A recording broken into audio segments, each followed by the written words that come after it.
더불어민주당이 재차 전당대회 룰로 공방을 벌이고 있습니다. 이번엔 1년 만에 4배 올린 청년 후보 기탁금이 문제가 됐는데 이재명 대통령이 직접 나서 기존 수준으로 돌려놓자고 제안을 한 게 논란이 됐습니다. 이른바 반명 지지층에선 특정 후보 편을 든 당무 개입이란 비판이 나왔습니다. 고승현 기자가 보도합니다. 이재명 대통령이 SNS를 통해 민주당이 최근 인상한 전당대회 기탁금 문제를 지적했습니다.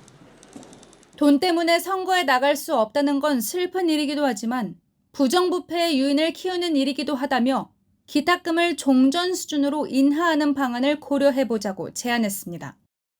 민주당은 지난해까지만 해도 500만 원이던 최고위원 출마자의 예비경선 기탁금을 2천만 원으로 4배 인상했습니다.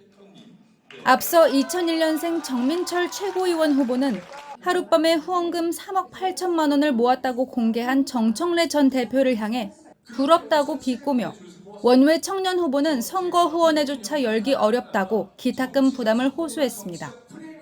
김민석 전 총리, 송영길 전 대표 등 다른 친명계 주자들도 실질적인 조치를 취해야 한다며 잇따라 기탁금 인하를 촉구했습니다. 정 후보는 이 대통령을 옹호했던 친명계 후보로 꼽힙니다. 이래도 이재명 정부를 지지 안 해? 야, 독하다 독해. 오늘 코스피 5,800 찍었습니다. 이 때문에 반명 지지층 사이에선 이 대통령이 특정 후보를 위해 당무에 개입하고 있다는 불만이 나왔습니다.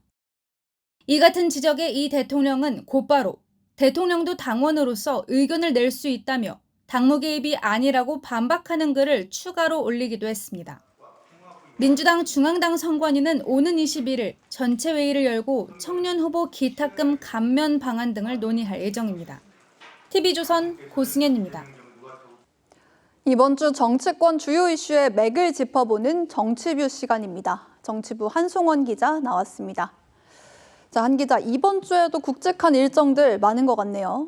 예, 일단 이번 주도 여야 대치부터 여당 전당대회 레이스까지 쉴 틈이 없습니다. 당장 오늘 국회 본회의가 잡혀 있습니다. 여당은 2차 종합특검을 수사기간 한 달 연장하자 이런 법안을 통과시키겠다 이런 계획인데요. 국민의힘 입장에서는 역대 최대 영장 기각에 실효성 없는 수사다 이렇게 비판하면서 필리버스터 예고하고 있습니다. 네. 그리고 여당 전당대회도 이번 주는 계속 숨가쁩니다. 일단 전당대회 예비 경선이 내일부터 사흘간 열리는데요. 23일쯤이 되면 당대표 후보는 3명으로 최고위원 후보는 8명으로 압축이 됩니다. 그리고 주말 내내 논란이 됐던 기탁금 문제 내일 선관위 열어서 정리한다고 하고요. 그리고 최대 화약고로 불리는 보안수사권 폐지 문제도 내일 정책의총을 열어서 논의한다고 합니다. 네. 목요일에는 이재명 대통령이 직접 주재하는 부동산 토론회도 열립니다.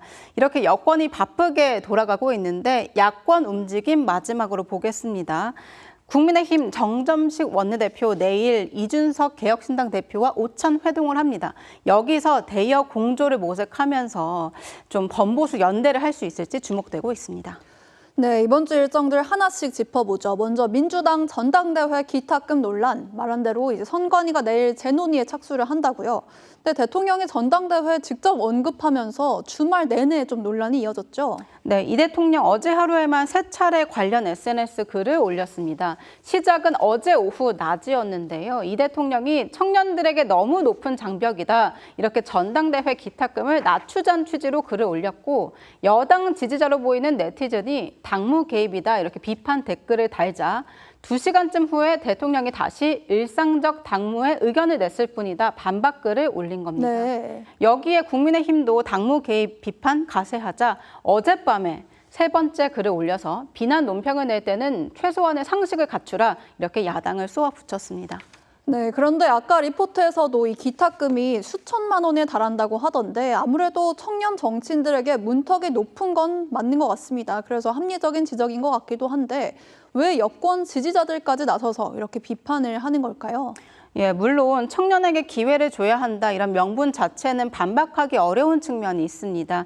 하지만 아무리 좋은 취지라도 대통령의 발언이 가진 무게감은 다르다는 겁니다. 현직 대통령이 전당대회 관련해서 구체적 지침을 주는 듯한 모양새 지나치다 이런 비판인데요. 네. 여기에 이번 전당대회 개파간 신경전으로 읽히는 분위기도 있습니다. 이번에 도전장을 낸 청년 출마자 3명 중에 특히 주목을 받는 게 2001년생 정민철 후보입니다.